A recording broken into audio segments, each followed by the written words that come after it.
Okay. Oh, are you just making sure that it works? Well, I'm hitting it now. That's what I meant. Oh, it definitely worked. Okay. It definitely worked. Okay. Wait, hold on. Let me get my recorder all set up here. You're going to play the recorder live? People are going to... I wish. Yeah. Some hot cross buns for the audience? Let's do this. People crave. Okay, we got to start recording immediately because this is everything Justin says is amazing. I'm out I of need it. Man. I'm sorry. That's it. I need it. Damn it. Oh, I got. Damn it. Yeah, I actually had written these in advance and prepared them for the show. Now I'm out of the God damn it. You like that meme with the we blew our load in the pre-show. Yep, we did. Okay. All right. So everybody ready to start recording local audio? I am. Oh yeah, here we go. Record in 3, 2, 1, click. 1, 2, 3, 4, 5, 6. And I didn't tell you how we were going to do the intro, but whatever. You know how it goes. Oh. I'm going to introduce myself, then Josh, then you. Wrap it up, and then I'll throw it back to you for a short intro. Listeners are getting a behind-the-scenes look. They are. Right now they know how the show is made. Very poorly.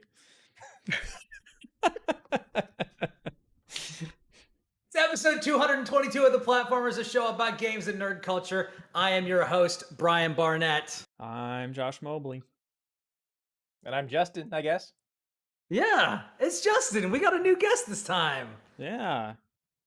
Because Chris abandoned us. No, he did abandon us. He did abandon us. I've been meaning to get Justin on the show for a few months now, and today was the perfect time for me to say, hey, let me scramble and see if Justin's available last minute. And graciously, he agreed. So I'm very pleased. Yeah, I mean, they say the best ability is availability, and I've got that in spades right now. Wow. So Excellent. Yes, it's true. It's very true. What a line. It is. We've been just busting loads before the show started. Just jokes left and right. Wait, excuse me? Phrasing? What? Oh, sorry about that. But yeah, Justin, why don't you go ahead and let our listeners and viewers know where they might know you from? Other than looking like slightly tan Rasputin, if you've ever heard my name, it's probably from some writings I do. You can see my words on places like gameskinny.com, digitaltrends.com, Tom's Guides, the whole circuit of freelancers. I also do a lot of behind the scenes stuff. So I produce a lot of live content. So you will not have seen me, but you'll have seen projects I've worked on as like a technical director for Twitch, IGN, things like that. I'm a gaming nerd and production nerd, so I just kind of show up in the background every now and then. Nice. I like the Rasputin reference as somebody who just watched Anastasia for the first time like this Wow. week. Nice. Anastasia. Yeah. A movie I had to go to the bathroom so bad in. That's like one of the only thing I remember from it. Watching it as a kid, I had to go so bad. And then when it was over, oh man. It was glorious. Wait, are you talking about the movie or the bathroom? The movie, but going to the bathroom, it was glorious. Unclear. I had to get out of there so bad. I had to get it. No, it's a pretty good movie. He had a young Bruce Wayne moment where he's just like, "Can we go, Dad? Please? Can we get out of here?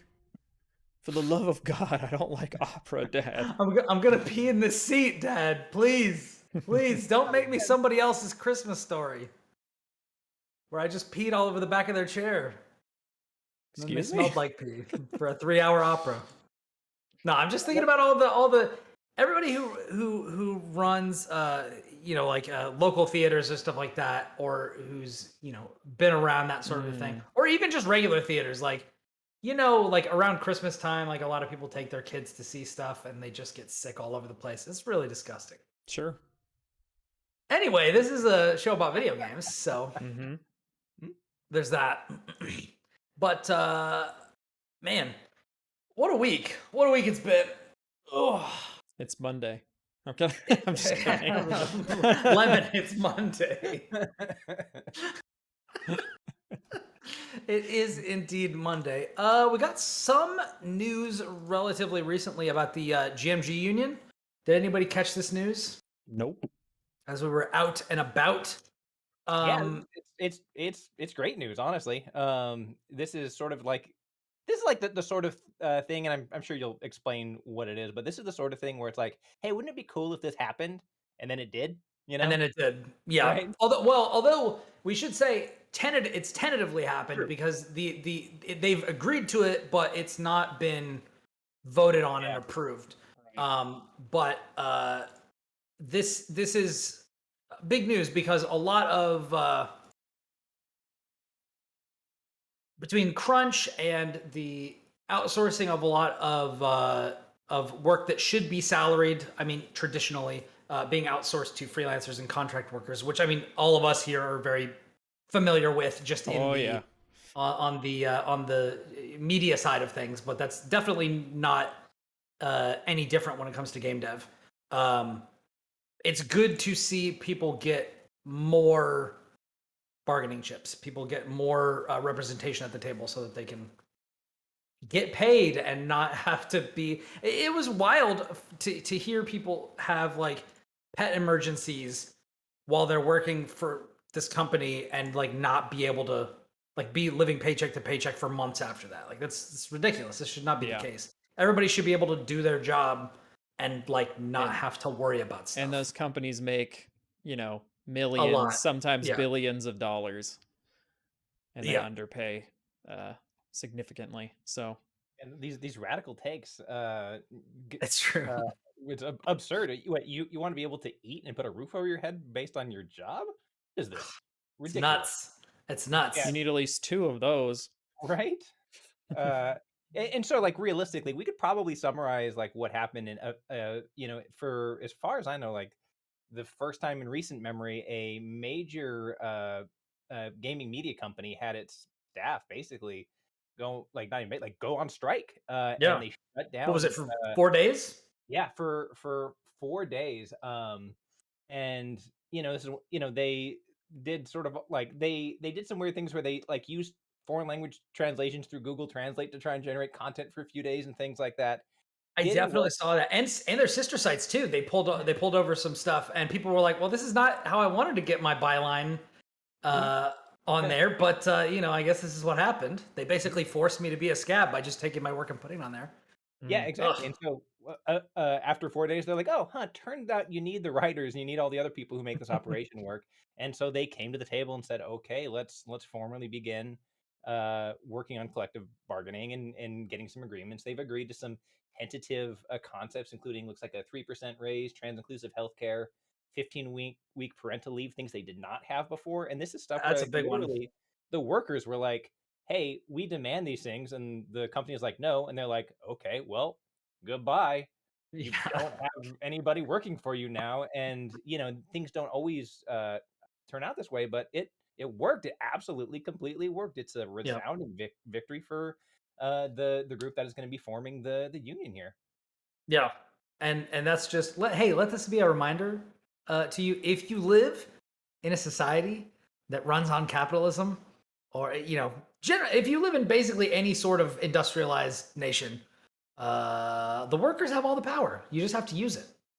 And a lot of times people don't use it because they're dissuaded from using it because there's a lot of propaganda out there about, hey, how you really shouldn't do that because it's bad actually. It's a good thing, it's actually bad. I've worked many jobs that told me that exact thing where they're like, if you unionize, like everything will be terrible. Like all that. Yeah. I mean, it's a complicated thing, and so like like a lot of freelancers, I have a day job, and I'm a people manager in my day job, and I get the exact same like, hey, every year watch this video about how if people start meeting in groups, they're gonna put the company out of business, and you're gonna live in a cardboard box, and obviously that's not true. Not sure. But it's it is weird, like there's a lot of sort of propaganda about it, and it's nice to see examples of like the process actually working, how it did when they invented the 5-day work week and things like that we enjoy nowadays. Well, I mean, not us freelancers, we don't enjoy things we have to thank unions for existing in the first place. Exactly. Yeah, you like your weekends? Thank a union. Yeah. You like reading? Thank a teacher or your mom. Right. Yeah. Yeah. But yeah, I think this is gonna it's already started happening, but I think it's gonna be a lot more intense. Like in the next few years, I think we're gonna see like tons of organization across the whole entire industry, probably. Yeah. Yeah. Mum Jum in the chat says, if you discuss your salary with the other employees, bad things will happen. Yeah, exactly. Yeah. Which is like that. And like from the boss's perspective, yeah, the guy you're underpaying is going to realize he's underpaid. He doesn't want that at all. Yeah. Exactly. As somebody who has been a people manager for many years, because I'm a tired old man, that is one of like those ultimate hooey things that they put out there. Like, yes, you absolutely should talk about what you make with your coworkers. It's not if somebody or you feel bad because of a disparity, that's not the fault of the employees. Like that is Yeah. something that you absolutely should, be knowledge,able about, be able to take to your employer. So Mhm. Yeah. like, yeah, don't buy into that stuff, dear listeners and dear watchers. Yeah. You have to organize, you have to talk to people. You have to get over the pride thing that a lot of people try to cultivate in you, because this was something that I did as a freelancer. I actually organized a Discord server where I could get together with other freelancers that worked for the same company and be like, "Hey, are you getting paid? Like, are you getting paid now? Are you getting paid like on time? Are you getting paid Yeah. properly?" And like together we were able to like make sure that that was happening. You'd be amazed at how many companies like just don't pay their people on time regularly, which is like a federal offense, by the way. So, Right. you know, Yeah. if that happens to you, you shouldn't feel bad for that kind of thing. Like you worked and you should be paid. Yeah. So, on time, fully. That's the law. It is the law. Anyway, but that's what we have to say about that. Yay, Like, yay, labor studies minor. yeah. But yeah, there's a lot of bad stuff going on around in the world, but it's nice to share these little victories that we have. Well, I mean, not necessarily a little victory, because this could mean a lot for a lot of different people down the road. Yeah. It's always hardest to get the door open. Once it's cracked open a little bit, it's easier to open it wider. So, precedent, my friends. Absolutely. Let's talk about some games. Okay. I have been playing more Elden Ring. Surprise, surprise. Surprise. Shocker. You still having a good time? I am having an even better time than I was before. So I'm actually, I think the introductory area of Elden Ring, I think, is really, really good. And then you get to the first major boss, Margit, and then you get to the boss after that, the first like major like load bearing boss in the game. And I was like, and I said this, and like a lot of people commented on it or liked it or whatever, but Elden Ring starts off with games that you would typically see in the last third of other FromSoft games or other Souls games. Margit and Godric are really hard when you're just starting out. Whereas like other starting bosses, particularly in like Dark Souls 1, Demon Souls, these sorts of games, they're like not that hard. And actually, as I went on into the second area, I started fighting a bunch of different bosses, and a lot of those were easier than the first bosses. And I feel like it's a very weird move that they put Godric as like the first major boss, because I think that it's a much less interesting fight and a much more difficult fight than the second major boss, which I adored. Like there's just a string of like the last 6 or 7 bosses that I've fought in my, now I think I'm around 40 hours on my second playthrough. I had to switch characters for work reasons because I'm helping to write the guide for it for IGN. But at this point, the last like 6, 7, 8 bosses that I've fought are all super fun, really interesting, and like some of my favorites. It's like a grab bag of like some of my favorite boss fights from the series, and just kind of like similar themes, similar sorts of play. And it's been awesome. And so one of them is actually a repeat boss fight, which is cool, where you can just find this boss like wandering around in the world in different zones. and that's been really, really, really fun. And a lot of these are like significantly easier than some of those earlier boss fights. And I don't know whether that's just particularly because my build has started to come together, or just because I feel like that's not the case. I feel like these bosses just like give you a little bit more room to think and breathe and just enjoy the experience.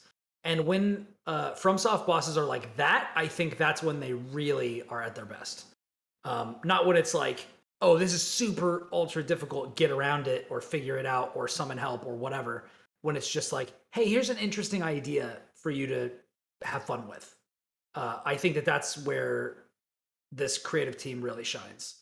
And seeing a lot of that, particularly with the Ancestor Spirit boss fight, the Red Wolf boss fight, and the Renala boss fight are just super fun.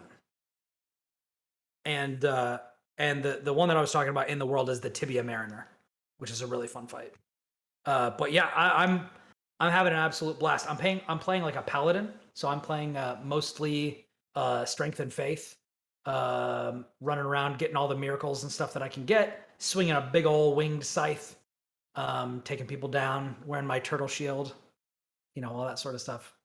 I'm having a blast. The more that I play of it, the more that it kind of like knocks other Souls games down a peg as it marches its way towards the top of my list.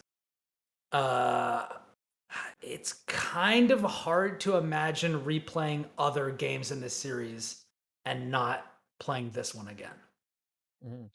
Just because of how open it is and how much freedom you have. And the fact that like I actually just figured out a way to entirely skip the first major dungeon and the second one.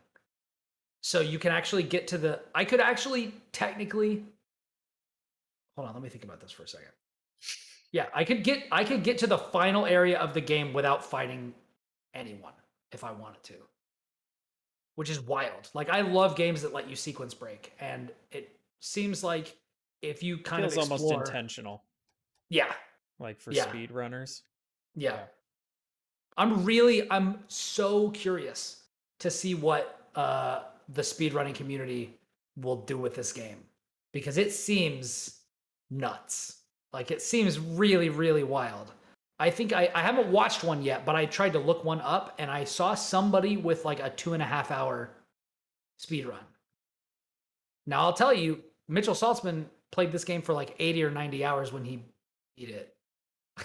So being able to beat it in like 2.5 hours right now, and like that's gonna get even It'll faster. Get shorter. Yeah. Mm-hmm. Yeah. As time goes on. But it's I'm having a blast with it. Justin, have you played it at all? Is it No, your I cup of haven't, tea? and I don't. It's this weird thing where it's like there's definitely some FOMO about it, right? Because Yeah. it is the game of the moment, and it's really fun to be playing the game of the moment. Yes. I think that like when you see like Twitter blowing up about something, everybody's got their videos. It's really really fun to be part of that. I would have, except just other gaming projects have eaten up my spare time. And frankly, not the best games to play, but playing them. Working on some guides and some reviews. I've got a sort of a weird relationship with From Software games in that, like, I feel like there's like the From Software fans, right? Who like you cannot say anything even remotely like constructive about their games, or they will be furious. There's also like there's going to be contingent of people who either hate it or don't get it or what have you. And especially like with the way they're constructed, I don't think there's anything necessarily wrong with that. And I'm like firmly in this like B tier where it's like I've played, I think, all of their games. I've beaten two of them. And usually what happens with me is like I play them and I have a good time and like I make progress through them. I just, I'm steadily like, I'm like, I remember when Demon Souls first came out, like, I'm just cranking through it, right? Get a bunch of hours and you get killed a bunch and it's still cool. And then usually what happens with me is like I'm probably 2/3 the way through the game and then I just move on. I just pick up something else, grabs my interest and I do that. And I'm always like, oh, I'm going to go back to it. I'm going to finish this. Like, let me finish playing this and this. And then I'm going to go back. And then, you pick it up and you realize that you are atrocious now. And like the easy things are kicking your ass again. So you're like, oh, all right, well, that ship has sailed unless I want to restart from scratch and rebuild all of my my personal abilities. And like that's probably what'll happen with me in Elden Ring at some point. Like I'll probably pick it up and have a great time with it, and then just 20 some hours in, just be like, hey, what's this game? And then forget about it. And then like I'm okay with that. I am perfectly happy with that being my From Software like trajectory. Yeah. Yeah, it's one of those situations where like you can play through something, and even if you're right before the end, if you're like, yeah, I kind of get it. Like I've eaten 3/4 of this sandwich, and that's all I really needed to eat. I'm not hungry anymore. I'll just go do something else. That's what happened to Tell me you with what, this Bloodborne. dessert's this gelato's calling my name. Yeah. So I'm gonna put the sandwich aside. I'm gonna eat this little, Puyo So Puyo that Tetris reminds for me a of something. while. So I did try to make a concerted effort to play through Bloodborne because a lot of people were saying that this is the best From Software game, and so I picked it up like pretty much right after the pandemic started, and I was like, oh man, this is so dark and depressing. I'm already like dark and depressed. I'm Yeah. just not going to do this right now. I don't think this is a Yeah. good like mental health game at the moment. And so like of all of them, that's probably the one that I made it the least into, where I was like, seriously, like Yeah. 2 hours. I'm like, no, no, not now is not the time for this. Did you find the little girl in the window? No. No? Okay. Never mind. I was trying to think of like what you could get to 2 hours in that's like super dark. So well, okay, like I mean, I it's I just remember pretty. visually and emotionally Yeah, dark, and yeah, exactly. Like people just literally, say like cryptic shit the to you. cityscape was plenty. Like did the beginning, fought this werewolf guy, barely got past him alive. Explore around, go through some city streets where everybody starts like rushing me like from the sides. And I'm like, oh man, just this oppressive like doom. Yeah.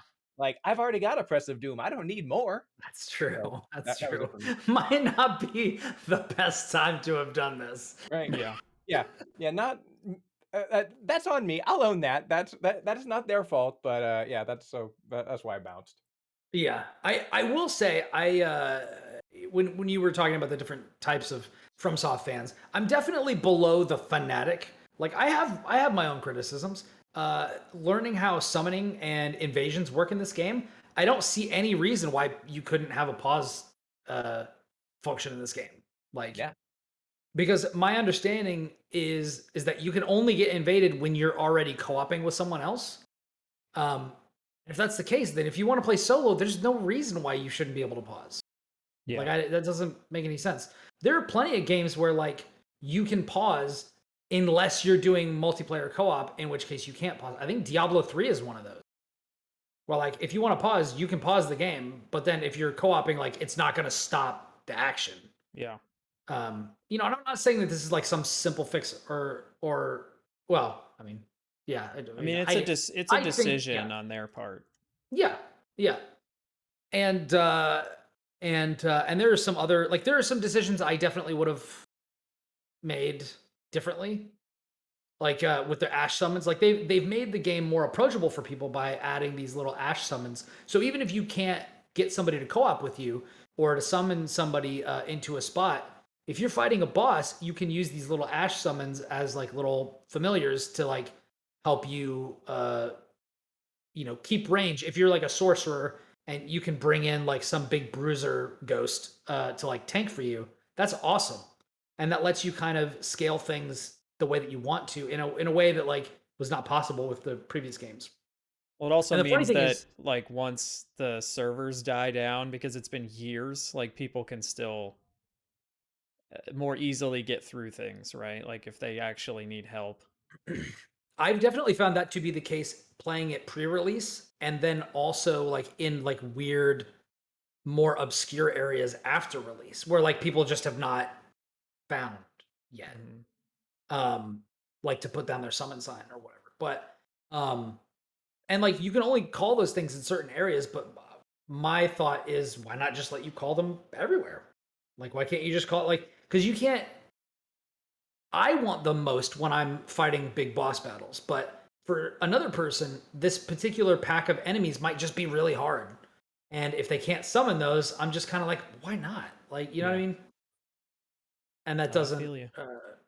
So I'm definitely in the let's critique this, but I'm also firmly in the devotee camp of like, I will literally never forget where I was when I beat the Nameless King and like different stuff like that. Like just these all time gaming moments. Yeah, and Where I it's think that's the common misunderstanding. And you mentioned Mitch. Mitch had a good like Twitter thread about this, where it's like you can critique something and still call it like a 10 out of 10, right? Yeah. It does not mean it's perfect. In fact, if you look at the like rubric for like the review scores, it specifically says not perfect, right? Not perfect, because no But game is perfect. it's a masterpiece. And like to me, the example I always go off of is either like something like the Mona Lisa, right? I think most people would call that painting a masterpiece. It doesn't mean that every brushstroke was perfect, right? That's not at No, all and what we say also when if we you've say seen that. it Or in even in person, the it's case of super something like small. yeah, exactly. Or even in the case of something like a From Software game, it also doesn't mean it has to have universal appeal, Yeah. right? The I don't know what it is, but let's say the greatest metal band, the greatest metal album of all time, right? Just in a vacuum, right? Without me knowing that much about the genre, I would say it's probably a 10 out of 10. If it's the absolute greatest of this, Yeah. also not for everybody, and it doesn't have to be. You can be the like reference material of something, be the like best in class, like new achievements of something.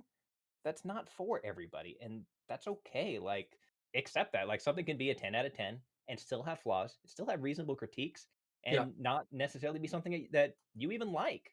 That I doesn't mean always it's not a masterpiece. I always thought like a 10 out of 10 should be like it's almost like the essential reading of the medium, Yeah, that's a great way to or look it's at it. like if you think if if you were going to get into books, like you wanted to read like as many books but like as many famous books as possible, you'd probably hunt down all of the 10 out of 10 books from across the last century or whatever. Yeah, But like that you could do the same, you do the same thing with games. Is like, what are the best shooters of all time? You probably find all the 10 out of 10s. Like, people aren't gonna probably recommend like all those Doom clones from back in the day. People aren't really gonna recommend some like shooter that was on the PS2 or something, right? They're gonna think of like They're Half-Life, not going to recommend Halo, Black.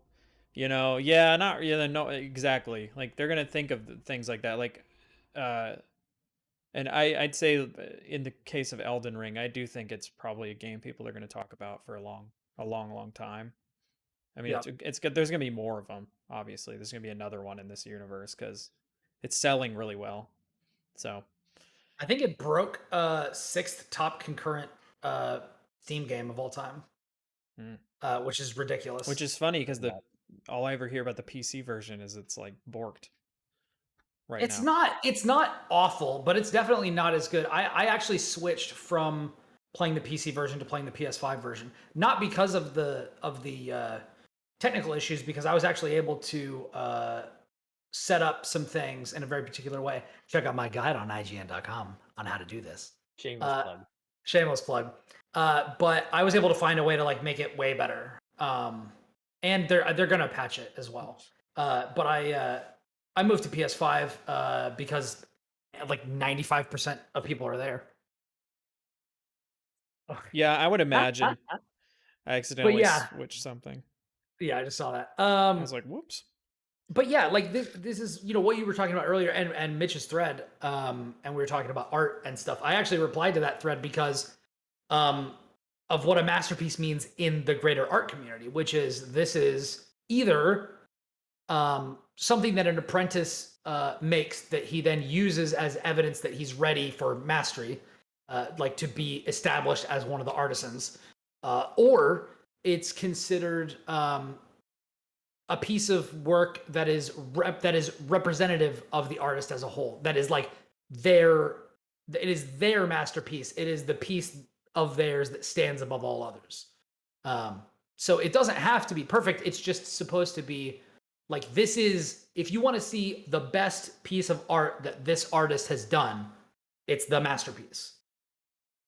And I do feel like, at least so far, having seen all but, I haven't finished the last 3 areas, but I've seen quite a bit of them.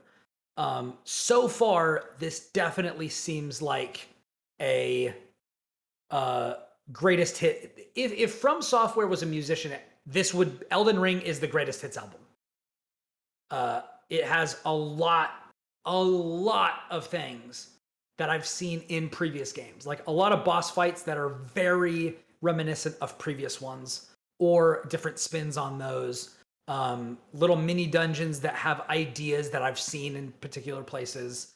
And as somebody who's beaten all of their games since the original Demon Souls on PS3, I haven't played the Kingsfield games yet, but I'm planning on doing that at some point.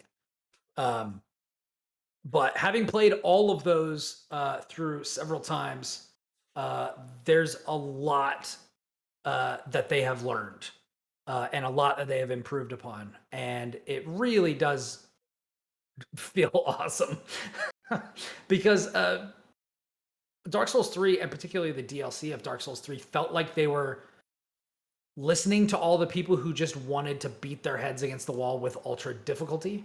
And that's not ever been the most interesting thing about Souls games.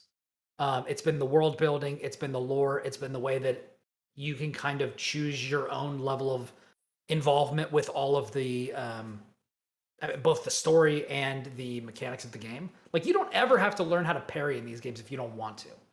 You don't have to ever block if you don't want to. You can just roll around, or you can block, or you can cast spells. You don't, like, the great thing about this is it scales to whatever level you want to be involved with it. You can be Lobos Jr. and play the entire game using a joke weapon like the ladle, and you can just do that. You can do a bow only run. You can do, like, these games are very open for you to kind of play with the box. And Elden Ring is the one that you can do that the most. And it also, whereas these other games, with the exception of Dark Souls 2, are extremely linear, Elden Ring just lets you kind of just do whatever you want, which is awesome. I always think that more freedom and more choice is more interesting. And I think that's why a lot of people vibed with Breath of the Wild, when a lot of the previous Zelda games were kind of like, it's okay, you know, like there are some people who stand by Twilight Princess, but a lot of people are like, it's another one of these. And then Breath of the Wild is like, hey, it's not another one of those, it's something else. And it's nice to see FromSoft do that as well. So, way to make a game, right? Because you always run the risk of either things not working well, or of it feeling, you know, a mile wide but an inch deep. Like it could end up feeling vapid with not a lot there. And yeah, especially you give players broad ability to do whatever they want, you have to have a lot of confidence in the game that you've built.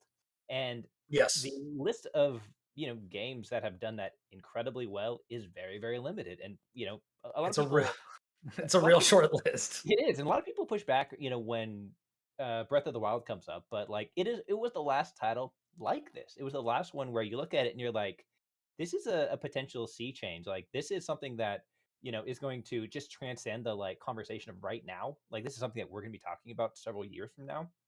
It's been 5 years and we're still talking about it. Yeah. Man, I could talk about it for 5 years nonstop. Don't get me started. Which is Uh, funny that it feels so new, because it's like, in a way, it's kind of like a remake of the very first one. Yeah, yeah, Like, in it's a a lot very of classic ways. Nintendo idea. Yeah. mhm. Yeah, and that's just it. It's the execution of the ideas that really makes it work. Like, Yeah, I mean, anybody can put on a whiteboard in their like little corporate video game office, hey, let's make our game wide open. And like you've seen some, you know, people try and do that in the past and make games that shouldn't be open more open, and it doesn't work. It takes like a significant amount of work and knowledge and talent in order to execute on it. But man, when they get it right, it is so good. Yeah. it's so good, Well, it's also which one is of why those. it's worth striving for. Yeah. Mhm. Well, I was gonna say, with like things like that, it's, you can't just make like a big bowl, you know, like of stuff, you know, for people to just walk around and find, because it won't feel right. Like, a lot of those games take tons of nuance, and like they take a lot of like design to like Yeah. draw your eye to specific places. So instead of just like, you know, putting a marker on the map and saying like, there's a collectible here and there's 400 million of them across this giant map, and you're going to feel overwhelmed. It's like Not to name names. trying to put Ubisoft I'm trying to about to. put I'm about to. Don't worry about it. trying to like make people interested in like what's actually in the world is very difficult. Um but yeah, it's like it's like a very secret, subtle art that It is. that to a lot of us playing, it just seems like, well, I made the choice to go over to that big rock shaped like a skull.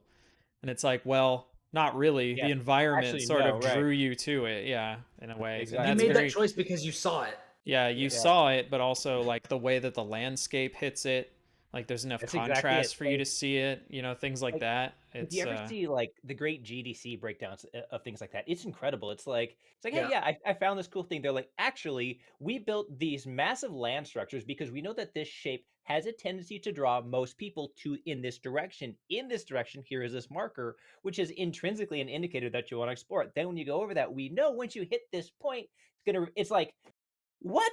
I just thought I walked over there. yeah, Is the game playing me? Who's in charge here? it's like a Disneyland ride. Like every It's moment exactly is that. intrinsically designed for you to, Hmm. experience or see something. And Yep. games are the same way. So it's one thing to just make a big bowl and like throw a bunch of stuff in it and then kind of be like, oh, go find it. But it's another thing completely to like push people into where you want them to go, right? I just want to see Yep. that as a back of the box quote. A big bowl, Josh. A big bowl. Hey, this game reminded me of a big bowl with a bunch of stuff in it. Yeah. But Many people strive to make the big bowl, but these guys, yeah, this bowl. yeah. Jason Schreier actually tweeted out a picture of what if Ubisoft had made Elden Ring. Did you guys see this? Oh no, I did not. It's really really is good. it like a map with all the interactable icons? It's a bunch of extra UI elements. On the right, it says beat Godric or something like that, and then below it says eagle feathers 2 out of 1,000. And then on the left, it's like it's just a bunch of stuff like that. It's just a bunch of elements like that. And I listen to a couple of content creators that are big on Souls. They actually have a dedicated podcast to it. And one of them was saying that this could have been horrific. Like this could have been a coming together of all the worst things in games. Like, hey, what if something was stupid hard and also the world was enormous and there was nothing to do in it and it was just there's so many needles that you have to thread to do this right, and it's the reason why I think a lot of people, the reason why it got so many tens, and the reason why people are talking about this and saying, "Oh, this is Elden Ring is Death of the Wild," like that's just that's what it is because it's so difficult to do all of these things, and they did all of them, and it doesn't seem possible. But I mean, this has been, they've been working on this in tandem, like from when they were working on Sekiro. So like it's been in development for a while, and of course as you explore this world and you realize how vast it is, you understand that, like, yeah, making all of this feel curated and doing, because this does something that Breath of the Wild didn't do to this level. Like there were 120 shrines, right, in Breath of the Wild. Like that, yeah. Yep, 120. I don't know how many there are in Elden Ring, but they're more involved than those usually. And the legacy dungeons, as they're called, or like the major dungeons, are like sometimes multiple sizes bigger than previous major dungeons in Souls games. And they're really intricate. And let me tell you, if you think you finished one of these legacy dungeons, try to explore and poke at the corners of them, because I found a wild amount of stuff teaming up with another guide writer going through the Godric Castle. And we were jumping across the rooftops. We were going down like broken staircases that didn't look like you could drop to them. And we found like extra bosses and stuff that I didn't know existed, secret areas and stuff with new NPCs. Like it's crazy. The amount of stuff in this game is nuts. And not that that's like a justification for, the amount of stuff that you have in a game doesn't mean that the game is better. But when all of it feels as curated and specific as this does, and it still gives you the freedom to explore and like find just some weird cave in the side of a cliff, and it's got some crazy boss in it, like it's kind of hard not to love it. You know what I mean? I know what you mean by that, but like having all this content and stuff. There's a phrase that I've heard a couple of like Final Fantasy XIV creators use, And it's like one of the key differences between that and World of Warcraft. I think it's an apt comparison here, where Final Fantasy is full of World of Warcraft has a bunch of stuff you have to do, but a bunch of stuff you don't necessarily want to do. Whereas Final Fantasy XIV is a bunch of stuff you don't have to do, but that you kind of want to do because it's like it's just there. It's like, oh, I want to go play cards. Oh, I want to take pictures with my friends. I want to do this. I want to go do that raid. I want to go kill that raid boss and try to get a mount or whatever. I don't have to do any of that, but I want to, right? I think filling your game with stuff that you don't have to do, but you want to do, makes it more fun, because then it doesn't feel like a chore, Yeah. Like just wandering around in an open world. I gotta go do my like, 15 dailies. Exactly. It's like, I want to go see what's in that cave, or I want to go kill this boss who's been giving me grief. It's like, I don't have to do that, but I want to, and it feels more empowering, I guess. It's less There's about something cool in this cave. I'm gonna go check it out. Yeah, you hope. I mean, there might be. Sometimes there isn't, but you found that out, right? Yeah. Yeah. Anyway, that's enough talk about Elden Ring and masterpieces. I will pick this game up at some point, but accessibility and bloat and open world fatigue and Breath of the Wild, and what else did we talk about? Look at all those matters that we have perfectly settled now for all time. It's incredible the work we're doing here. It's so awesome. The platform is out here setting new records. That's right. Getting all that sort of stuff. But yeah, it is. It's awesome. I can't wait to play more, and I'm really excited to I've talking with a bunch of people in the community and seeing a bunch of the videos and content that's cropped up around this game. I'm so, given how much the Souls community goes in on the lore, the build variety, and all this sort of stuff, I'm really excited to see, because of how much bigger this game is, how much we're gonna see in the coming years of your body videos, making your prepare to cry videos, being like, hey, I bet you didn't know this sad fact about this character. Here's their tragic backstory, and set to slow strings and stuff like that. It's just gonna yank the tears right out of you. Yeah. I'm very excited to see what people do, particularly because I think this is easily the most visible a FromSoft game has been. Maybe it's the most mainstream it's ever been, for sure. Which is crazy, because from Demon Souls to Dark Souls there was a huge jump, and then it feels like even from Dark Souls to Bloodborne, there was a huge jump in how many people were interested in it and stuff like that. Yeah. And now even more so, which is awesome. The more people get into this sort of stuff, I think the better. So cool. Justin, what have you been playing lately? Okay. If you want to talk about it, I know you were saying you're talking some trash on it. Yeah, I'm gonna withhold a lot of commentary on it because we'll wait until the review publishes. But I've been playing a lot of Babylon's Fall lately, which is sure is a game. I just talked about playing the demo for that last week. Oh boy, yeah. Or the week before? I think it was last week. Boy, that one, it's a video game, all right. It sure is. Buttons and everything. So yeah. Wow, impressive.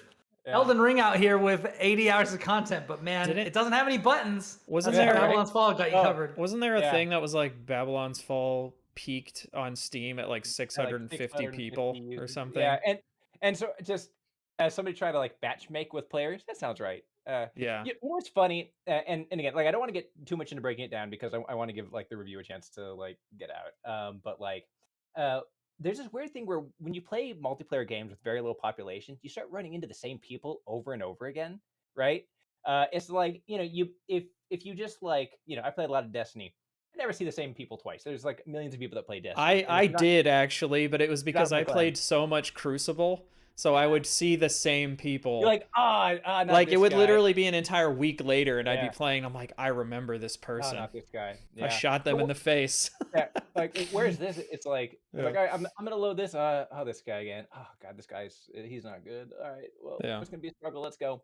So I've been doing that. I did just do I don't know if it's gone up yet. I just reviewed Dynasty Warriors 9 Empires for Tom's Hardware, which I don't know if you guys have played much of the Dynasty Warrior games. I'm sort of an outlier in that I've kind of liked the series forever. I also get that the game hasn't changed in 15 years, which I made sure to mention. I don't know if you know this, Brian, but that series actually started as a fighting game, as a 1v1 fighting game. Dynasty Warriors? Yeah. I had it for the PlayStation 1. It was kind of rad. I was watching some videos of it recently just for the nostalgia. Should have stayed that way. Right? It looks way worse. And then they were like, but what if instead of punching one guy, you punched 1,000 guys and you did it at once? Right? Yeah, See, right? this is- Exactly. The funny thing is, it actually ties back to what we were talking about before. Just having more of something doesn't make it better. Punching 1,000 guys in the face is not better than punching one guy in the face. Yeah, and a lot of it is how much fun is that punch? If it's if it's really cool, then yeah, maybe I want to do it repeatedly. If it's literally just mashing a button and watching guys disappear, it's if you're playing Asura's Wrath, it feels pretty good. Oh, dude, don't get me started on Asura's Wrath. So I've replayed that game again within the last year. It is every bit as bonkers as I remember of it, and it is so freaking rad. It's okay, I'm gonna fight this guy. He's a big dude. Oh, now he's mad. So now he's the size of a mountain. All right, I'm just gonna keep fighting him. Oh, now he's really mad. Now he's the size of he's literally bigger than the Earth. He's literally next to the Earth, looking at you.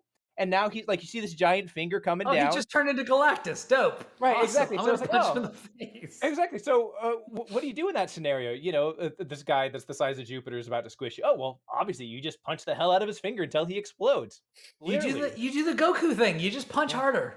Yeah, exactly. You get so mad that you have more arms because you're mad. But then you also punch so much that your arms explode because why not?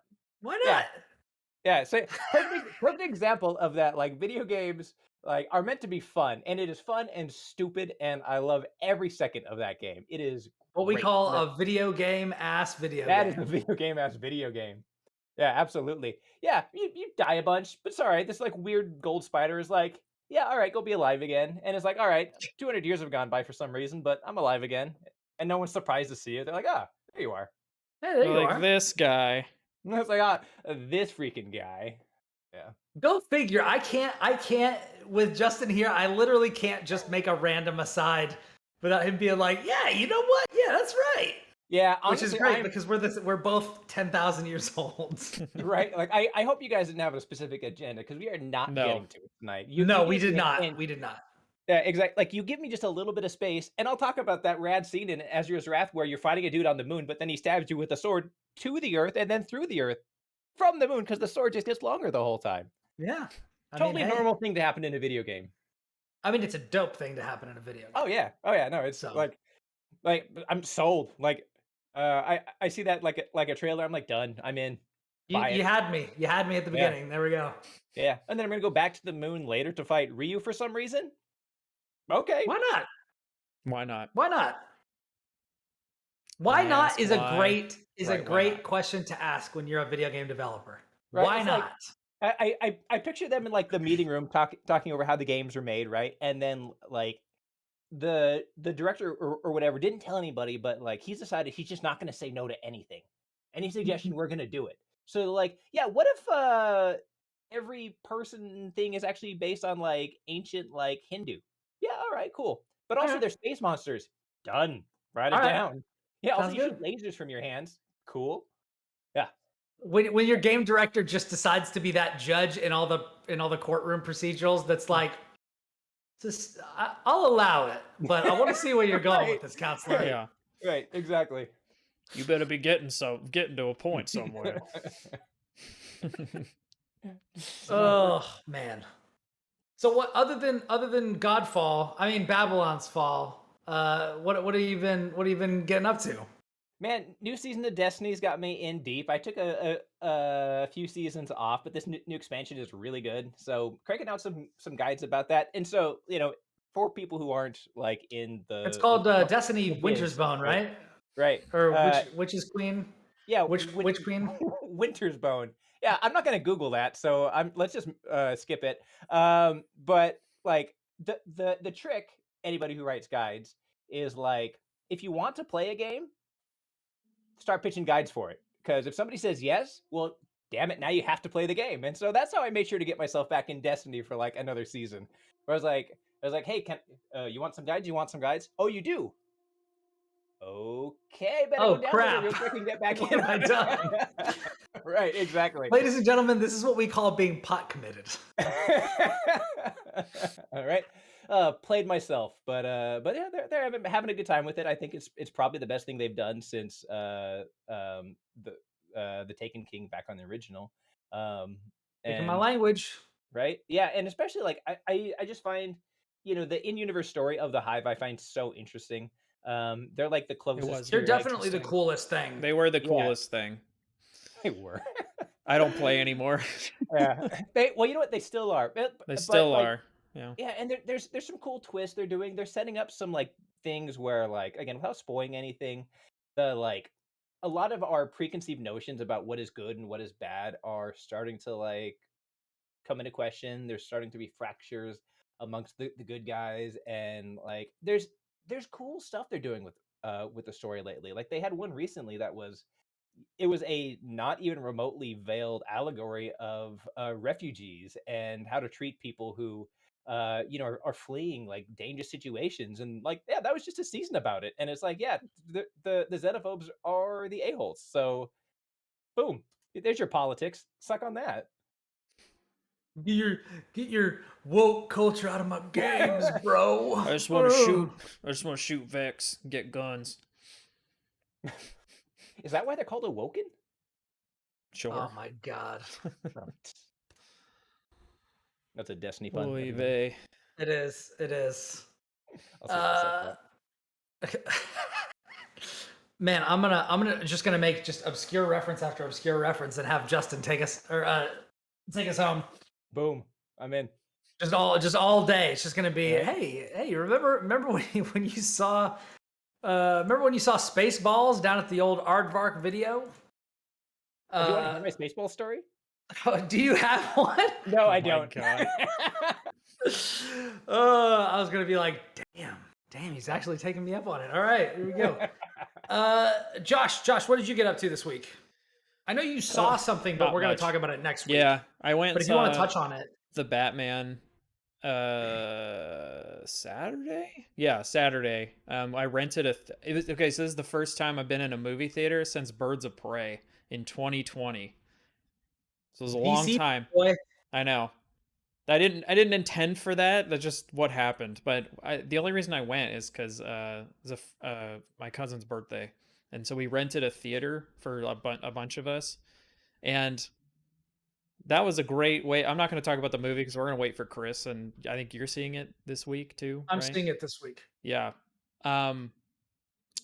Like watching a movie in a theater where it's just your friends is like the greatest experience ever. It's so great because you can just yell stupid shit out during the movie and no one gets mad at you, right? Because they all know you. Yeah, it's like people would be really quiet for a long time and then suddenly something kind of like vaguely funny would happen that's like not supposed to be funny but is funny to us, and then somebody would yell like just something dumb or make like a noise, and then everybody would be like like it was a good time. But That's good. I do have a question about that. How many of you went, and how much did it cost to rent out the theater? there was like, because I always hear people doing this, and I'm just like, man, I wonder think it how was like feasible that would 11 actually of be. us. I don't think it's that expensive. It'd be expensive for you if it was just you, you know? Yeah. It'd be like, oh, the ticket costs like 10 to 20 times more than it's supposed to, right? Okay. But I think if you're like, yeah, I've got a group of 10 people, it's not that bad. Okay. Because honestly, the theater right now is probably be making more money of you doing that with the 10 people than they are on any random showing, because when we went there was like nobody. The theater was totally empty. Like we saw sure there's not going to be anybody. Yeah, I mean, but like when we were like walking around, like we saw a couple people, but like Nobody. No, there's hardly anyone. You'd think you were there on like a Tuesday morning or something. Like it's kind of nuts, but I mean, I expect with us kind of finally coming out of COVID, it seems like that in the next like year things might finally like theaters might be packed again, but right now I'm like, oh, maybe going to the movies won't be that bad if there's like no one around. You know? But it's still we were thinking it was going to happen already, but they pushed back vaccinations for kids 5 and under. So we're still not totally. We still don't have total coverage, which is why we're not doing barely anything. I'm probably going to go see the movie at a drive-in, the same place I saw Spider-Man.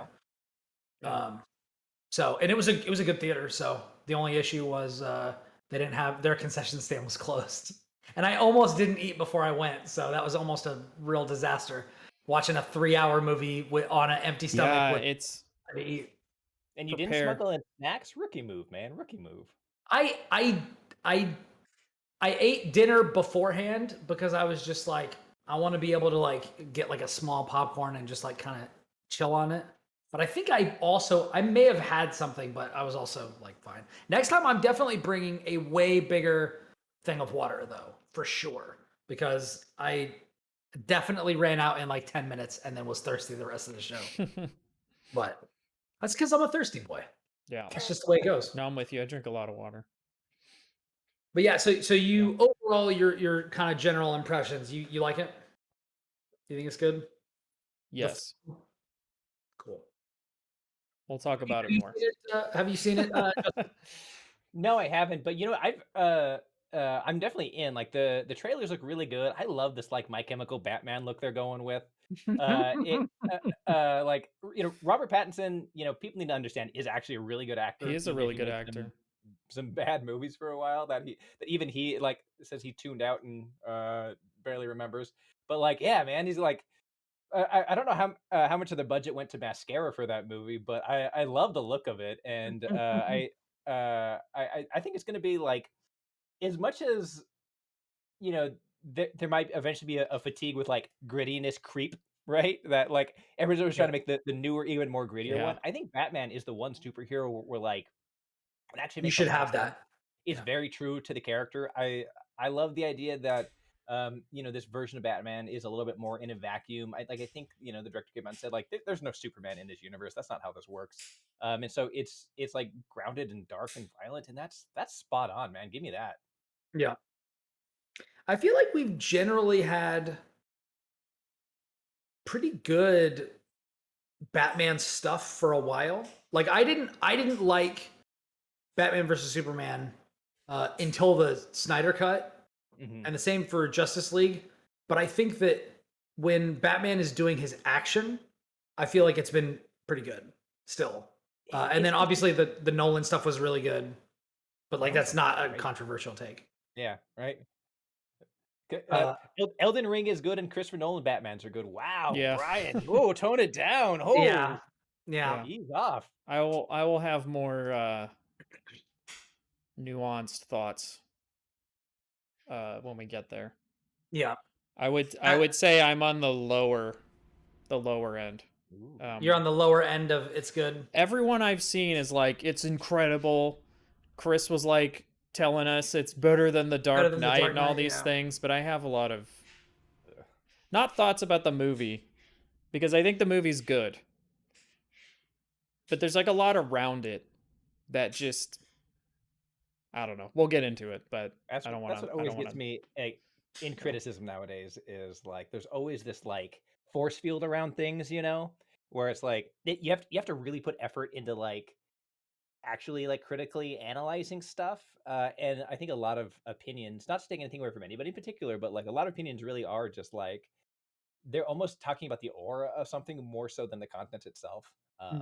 And you know, that's like as a consumer, there's nothing wrong with that. But if we're going to be critical about stuff, we need to be able to like penetrate that aura. Yeah. A lot of my, I would say a lot of my issues are personal things, and they're not even issues with like the movie itself, because I think again the movie's good. A lot of my issues are personal. Batman killed my best friend. The director back over your dog, and now you're just But I think if you're wanting like if you haven't seen it yet and you're like wanting more of that Nolan Batman, like very kind of dark, both visually and like content wise, then you're gonna get it. Like you're gonna get it here with very like a very well made movie that is still almost 3 hours, which is insane. Because my God, we gotta stop with these 3 hour movies. Sometimes they're a little Yep. much. We gotta But get more 90-minute movies out there. Dude, yeah, that's bring what I'm back the saying. 90-minute movie. My God. It's so good. Yeah. The movie Hey, starts hey, up, it gets right? in, it gets out, You done. get 30-minute acts. Figure it out. Yep. Cool. I some 2 hour movies are very good. Some Sure. 3 hour movies earn their runtime. Yeah. Some of them don't. Many of them don't. What did I watch recently? I watched the new Suicide Squad movie recently. Yeah. Had a good time with it. Went in like with good expectations. It was just too long. Like Yeah. it has a good shtick. Like I think James Gunn is a great director, and all that. But it's just like eventually it gets tired, and it's like, all right, like Yeah. you could have cut a good chunk out of this movie, and it would be Yeah. no worse for it. There's some scenes that I'm like, yeah, we didn't really need this scene. But like, No. you know, but like, or even if it was like, yeah, the scene could have been like half as long. We could have like keep it moving, man. And I think that an interesting thing about that is like directors like James Gunn, I think only have things to gain by shortening their movies. Right? Like if you watch Shaun of the Dead, if you watch Hot Fuzz, those movies never stop. They just keep hitting you with jokes. They keep hitting you with bits, little couple second scenes, you know, stuff like that. Like they just set stuff up and then they move on. That also It's has a real lot to do with punchy. the editing. Yeah. Like Yeah. I don't know who Edgar Wright works with for editing, but like his movies are very, very good in the editing department. And they are very, very snappy, and they get you in and out. They like get you all the information you need to without like boring you. They're a sight to behold. Yeah. It's very difficult to pull off. Yeah. Yeah. Other Oh. than that, I really haven't been playing games this last week. I've been busy, but also the only thing I'm really still kind of doing right now is Final Fantasy XIV, Yeah. which had a lot of announcements recently. We're in a little bit of a lull right now because it's been 3 months since the expansion, so it's a Has it little already bit been of that long? it's a quiet, yeah, Wow. it's quiet time right now. Like we're just chilling, you know, doing some crafting, things like that. There's another patch next month with stuff. And then they already started talking about 7.0, which is wild to me. That's the next expansion. The next expansion, which won't be out it probably won't be out until 2024, to be honest, or late 2023. But they're doing a bunch of stuff. They're gonna do like a full graphics like update to the whole game. Hey. Um, That's good for it me looks because I don't like how better. that game looks. A lot of And people, that's another one of those things where a lot of people are like, this game looks great. And I'm like, this game does not look very good. And it really takes me out of the experience. So I hope that it's cool what they do with it. I mean, they have screenshots already. Oh, do they? Yeah, they literally showed like what. Now, what I'm gonna say is don't expect like a I expect it huge to look jump. better. It does look better, like some of the things, but it doesn't look like different, if that makes sense. It just looks more like detailed. But I mean, it looks cool. I'm excited. A game is like game keeps giving, man. It's just so much to do, so little time. But yeah, I haven't jumped on the Elden Ring train either. Not because I don't want to, but I'm like kind of waiting. I don't know. I know What are that you waiting for, man? I'm gonna do the same thing that I do with every Souls game, which is play it for 10 hours and then get distracted. Yeah. See? And then I'm gonna go Cool. do something The else. process. Yeah. See, And But it's hey, not if it that I was a don't good, right here. it's not You that see I it don't right. like them. It's just like, you know, I know myself. I'll go do something else. So yeah. But one day soon. I'm also Well, I having hope you enjoy that 10 hours. yeah. We'll see. I mean, maybe it'll grab me, but because all the stuff people have been saying about it sounds really cool, really interesting. Yeah. But yeah, we'll see, man. I don't have much else. I've been thinking a lot about the Steam Deck though. I don't know. You haven't gotten your email yet, huh? Nope. Yeah. I'm still considering whether or not I'm going to pay for it. I'm Yeah. not sure. Yeah. Mainly because I'm trying to go on vacation next year and I'd like to save the money. But also just seeing a lot of the early reviews, it's like not quite where I want it to be yet, you know? It's like almost there, but it's like I'm a little bit on the fence now. I'm like, like do I want to have this thing where like the games that I'm realistically going to be playing are probably going to be fine, but I mainly kind of want it for emulation and they're like not quite there yet, you know, on that. Like there's some videos apparently that are getting taken off YouTube by Nintendo of like people playing GameCube games on them and stuff. But I don't know. Dude, that's I'm a little bit like I was wondering if you'd been watching reviews and stuff or hearing people talk about it. Yep. If that had shaken your like, oh, am I gonna buy this right off the bat or? I will get into that momentarily, but first I want to ask Justin, do you have any thoughts about the Steam Deck? I do, and like conceptually, I think it's a cool idea, right? You know, the powers and features of a PC portability. It's not for me for a couple of reasons. For two big reasons, really. I don't like PC gaming. That's a big one. And I don't like mobile gaming. So I'd say with those two criteria, I feel like probably disqualify me from a mobile PC gaming platform. A little bit. A little bit, right? But like I do, I think it's a cool piece of hardware. I like the concept.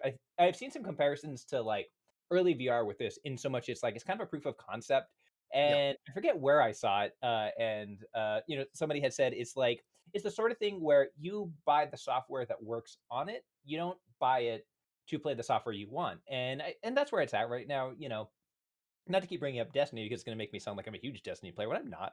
It's a game I play. But like you can't play Destiny 2 on it because the OS it runs doesn't run their anti-cheat system. And there are workarounds for it, but the workarounds break your agreement with Bungie, and they've said outright that if you do that, you will get permabanned. And so it's like that's dumb. Their anti-cheat doesn't even work. Well, yeah, but they want it to not work in Windows. You don't get to have it not work in Linux. And so like, hey, that's where they're at on that. And so you know, if you're getting it, like hopefully everybody who gets it knows that you're in that early adopter position, and it's like early adopting any piece of technology, which means like it's very cool. You get to brag about how cool it is. You're going to do some cool things on it, but there's going to be a significant amount of stuff it does not do. And as long as you don't get hung up on that, I think you're going to have a great time with it if you can get it. Yeah, it's a big if because they're really real big if. difficult. Which is another. I'm like, man, should I keep it? Because I know if I don't get it, it's gonna be maybe a year and a half. Well, I think you were saying like you're deciding if you're going to pay for it. I'm like, is he about to rob somebody? No, because like they're supposed to send you that email, and then they're like, you have 72 hours, right, to pay for it. You have 72 hours, and then to get us the money. You lose your reservation. So I was like, man, I'm like, that's the other thing too is like. I'm thinking about it. I'm like, I don't even play my Switch. I couldn't tell you the last time I played my Switch. It might have been like over a year. Might never reach the dock. Yeah, and I'm like, mine never goes into it. I'm like, am I just gonna do the same thing with this thing? Like, am I just gonna not use it? You know, like, but it's like buying 4 or 5 Switches instead of buying just one, right? So it's like it's a super Switch with the price to go with it. It's like 3 Switch Lights, you know, like it's just it's a lot. I don't know. I'm thinking about it, but I will tell you why I'm definitely getting it the moment that it comes around. I have been watching all of these reviews. Like I've been watching like Linus Tech Tips and like, you know, people at IGN that have it, like, you know, talking to them and watching their, you know, the content and stuff like that. And then also seeing, man, really things I think are good. What is it? Elden Ring. What was the other thing that I said? And then Jason Schreier's Twitter feed. Jason Schreier was talking about the Steam Deck, and he was talking about like, for parents, this is like as much of a game changer as the Switch was, because if you have kids and you need to be able to drop something at the whenever something comes up, if something happens, you need to be able to pause or sleep your gaming machine and be able to address it. The Switch was really great because you could go, if your kid needs to sit down on the toilet for a while and you just need to be there, you can just have that and be like, all right, well, we're just going to chill. She's going to read her book and just kind of chill or whatever. Or we need to do something, or you're going somewhere. Like, as somebody who goes and is out and about all the time and might need to wait, stuff like the Switch is great for me because I don't like playing phone games. I like having dedicated buttons. And it just kind of works.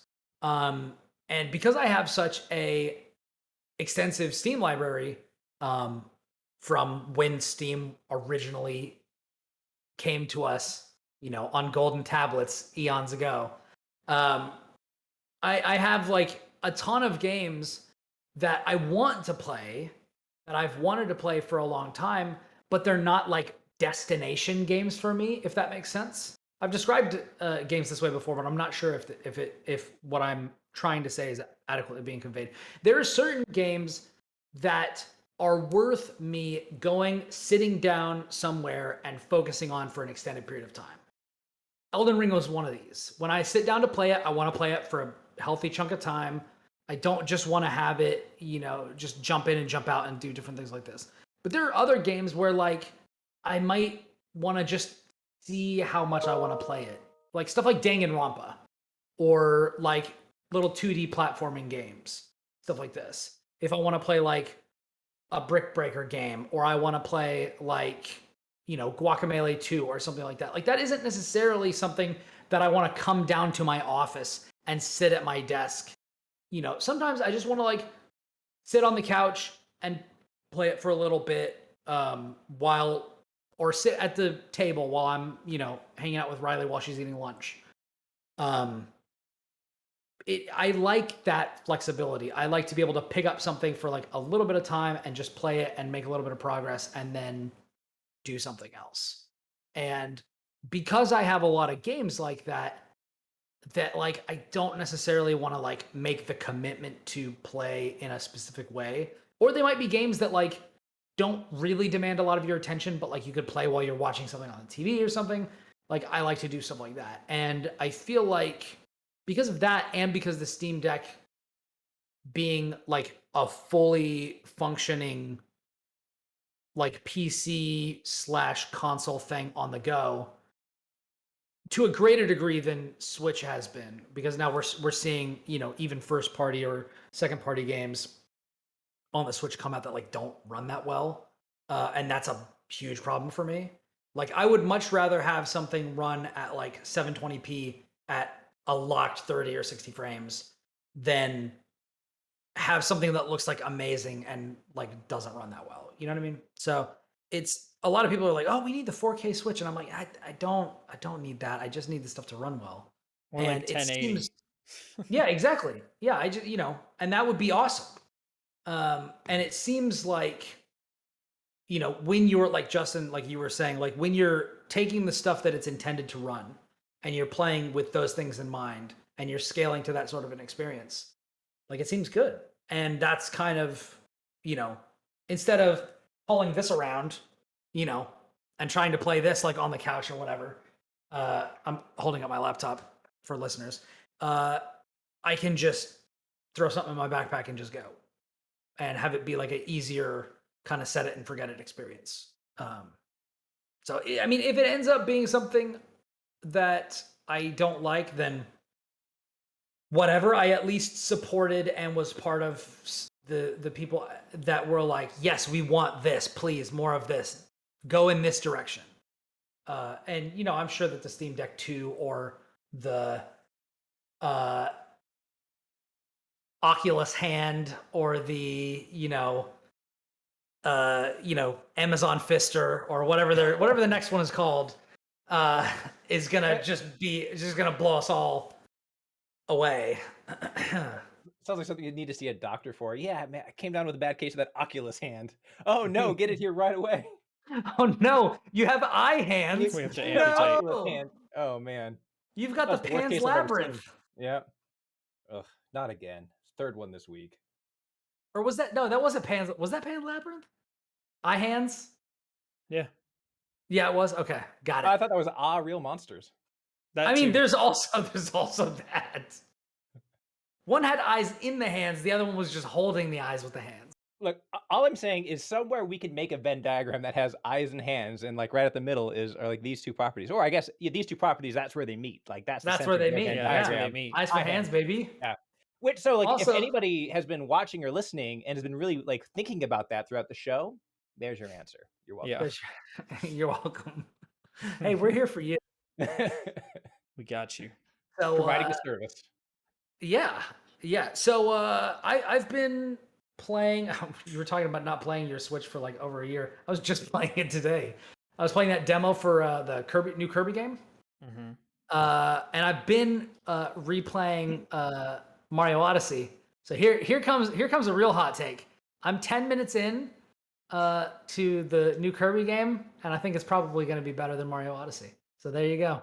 Okay. You know, you're in good company. I don't like Mario Odyssey very much. I think in a lot of ways to me that is a game that's like wide and shallow. Like Yep. you drop in a big battlefield, like then they just put dots in a couple of places where you get a star, and there's very little in between. And even the stars are like, you know, you can get an arbitrarily high number of stars. They're, you know, some of them have cool puzzles behind them, some of them don't. They don't need to really exist like that. Like it's not a bad game. It's fun. It's good. Like I think the New Donk City, even though people got like fatigued by it, was a really cool idea. Even though the idea of like human people and Mario people coexisting is a little terrifying. Ugh, Mario people. Ugh, no. Mario people. That's the next game that they're coming out with. Mario people. Yeah. It's clones, people. Oh my god. Yeah, Mario People 6. But like so like to me that's a perfect example of a game that at least to me seems like here's a really solid like I don't know 8 out of 10. Like it's a really good game. But it's like people talk about it like a generation defining game. Man, I don't think about this game unless somebody brings it up, and it's not even like the best 3D platformer of the era. Like it's not good. even It's a well-made game that doesn't do a whole lot that's interesting, but is good. It's not even the best 3D Mario game on the Switch. Like, where's my cat suit, man? Exactly. Oh. Super Mario 3D World, a game that actually understands what a Mario game should be like if it was 3D. Yeah, exactly. Yeah, or even, yeah, that's the thing. It's probably one of the. I've just decided, Chris. You don't need to come back. Justin's just gonna be on the show forever now because he agrees with me on Mario.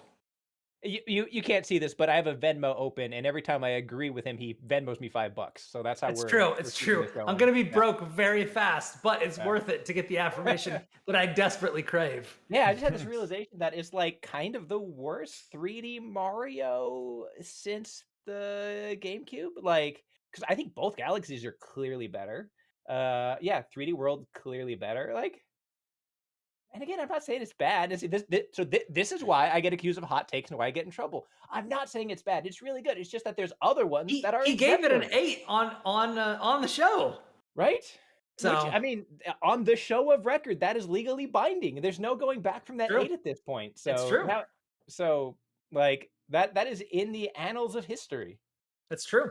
Although you could clarify it with the editor's note, and you know, I know that you probably have not completely read cover to cover on the binder of platformers terms that I sent you in the mail before you came on today. But you know, we've also got, of course, the Catch the Fever Award. We've also got you know, we got a couple of other ones. What were some of the other ones, Josh? That's the big one. I remember Catch the Fever. Yeah, Catch the Fever. Yeah, Catch the Fever is the big one. That's the big one. So yeah, Catch the Fever, that has aged well. Yeah, exactly. I thought when we started this, did we start that after or before? It was before because I think it's an American Dad reference. Something like that. Yeah. Yeah. We've been doing it for several years, I think, because it's been part of our Goaty episodes. It's been a while. Yeah. So if anybody's watching, like if you're watching this after the fact, scroll back like 15 seconds and you can see an epiphany happen to Brian in real time. It's incredible. What epiphany is that? Like there's just the like, we've been doing this for a long time, and then just this like 1,000-yard stare as like you're like reliving the past several years, right?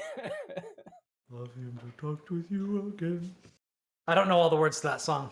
Here you go, exposed. For copyright reasons, it's better that you don't. Yeah. And something gonna be sleeping in the sound of silence. But I've been playing that Kirby game. It's pretty good. I've got my Mouthful Mode on. Good stuff. Jesus Christ. But yeah, it's fun. It's fun and it's good, and it's like we were talking about. It's shallow in the way that like some Nintendo games are, but it's still fun. I'm having fun with it. And like that's kind of what Kirby games are. Sometimes it's okay to just chill out in the shallow end with a beer. It is, and that's what this feels like. That's what it feels like. Yeah. But Justin, did you have anything else you wanted to talk about before we sign off for today? Oh God, I just don't want us to sign off. I'm having too much fun. I guess we can stay on forever. Oh, settle in. Get yourself a bag of Doritos. We're gonna be on here for eternity. All right. So I will say the new Kirby game looks really, really interesting. I'm excited about that, and I feel like I'm gonna like it more than I liked Odyssey as well. And I think that's a perfect example of. Now I'm talking fast because I'm excited. That's a perfect example of how it's okay to not be overly ambitious and just have a limited scope and execute it well. Do that, and you can make an excellent game, and that's okay. Like not everything has to be Elden Ring, right? There's a place for different scopes and different intentions, and a more modest idea executed well is so much better than a more ambitious idea executed poorly, and we see that time and again. So I love seeing, as much as I like to rag on Nintendo, I love seeing that they're very comfortable in their own skin doing that, of saying like, here's our diagram of what we're going to do. We're going to do that. We're not going to have crazy feature creep. We're not going to shove a bunch of stuff into it. Like even going back to Breath of the Wild, if you really break it down to its like basic components, it's not that it's incredibly complex or that there's a incredible number of systems that work. They're just so wonderfully crafted and so well designed in how they interact that a million things can happen. Like, if you watch the speech about the like chemistry system behind everything, it's like 4 things. Like it's 4 things that affect all interactions, but they're so perfectly executed and they interact so well and in different ways each time. There's so many permutations on that. You have maybe the best game ever. And so, I just want to, throw out some appreciation for Kirby for sticking to that. For sure. I definitely agree with that. And I think that a lot of, we were talking about Black and joking about like old kind of middling games. Like if you play it, it's good. It's like I was definitely not on the like huge Wolfenstein train, like with the recent resurgence in machine games and stuff like that. But like all of those games are like, they are focused, they are shooters. They don't try to be super ambitious. They just do what they do and they do it well. And as a result, those games are good and they're fun to go to. And I think that, making the point of like not everything has to be Elden Ring. I think that very few things should aspire to be Elden Ring. And because if you don't have the chops to pull it off, it's going to be way worse than if you did the same thing, but focused it and limited it in scope. And that's it's really important as a person and as a group of developers to know yourself and to know what you're good at and to know what you're not good at and try to maybe stick with what you're good at. Which is why we've been podcasting for so many years, because we're so good at it. So great. Yeah. Masters of the craft. Yeah, it's true. Nobody's ever done it better, which is why everyone on the It would be planet listens to our irresponsible, show. really, you don't to necessarily not do an episode. you don't necessarily have to be good at what you do. You just have to love what you do, right? That's true. That's true. If you're bad at it, but you like doing it, why not? Just keep doing it. If you're a bad painter, but Yeah, you you love hear doing that it, Uwe Boll, paint. come back. If you love making those movies, you keep doing it. Josh is on your side. If Uwe Boll had just accepted that his movies were what they were and like embraced it, people would have loved him, I think. But look at the dude who made The Room. Yeah. Yeah. Although right? now he knows is the problem, right? Yeah. Like, so now he's doing it on purpose. It's not. He It's not the insists same. that it was a comedy. It was not a comedy. This is why I love Ed Wood so much. He thought that what he was making was fucking awesome, and it high wasn't. art. It wasn't. But the thing is that like he poured so much of himself into them that you can't help but see like him in the things he made, right? So which is why like things like The Room, people connect with it because they're like, this was like he was so passionate about this, right? And it's so bad, but it's like we're having fun watching it. Right. But now all the time, you know, we terribly went all in when we probably shouldn't have as well, and we're like, yeah, I am The Room. Yeah. Exactly. There's a sincerity to it, right? Yeah. I think people connect with and can read that. Hey guys, do you remember when we were The Room? You remember all those times when we were The Room? I'm The Room right now. Oh man. Oh Alrighty. God. Well, I'm so glad we've been subjecting people to this show for 5 years. Yeah. It's been a while. It's crazy. Oh, yeah. Well, shall we sign out and go to sleep? Well, I'm and gonna go sleep eat the dinner. I'm not gonna sleep, but Same. Oh yeah? yeah. I should probably eat dinner too. What's It's for about dinner? 8:30. Probably tacos, honestly. Mm. On a Monday, you blew it, but you couldn't wait one more day. See, here's the thing.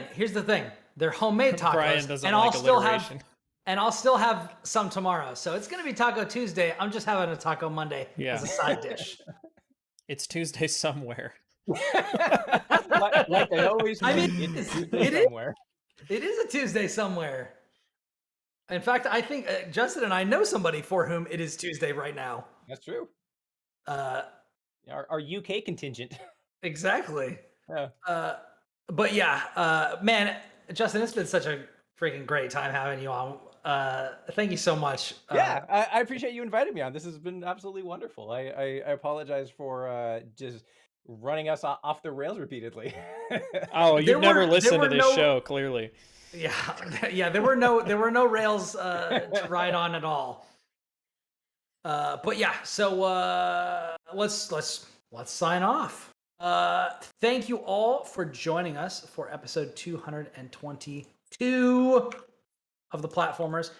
If you have any topics or suggestions of stuff you want us to talk about, you can hit us up on Twitter. You can hit up the show at PlatformersPod, and you can find me at Ribnax on Twitter and Instagram. I don't really do Instagram that much, but I'm trying to get more into it because I'm returning to Facebook because all of my extended family is there and I miss them. And since I can't travel, I figure I might as well message them and that sort of stuff.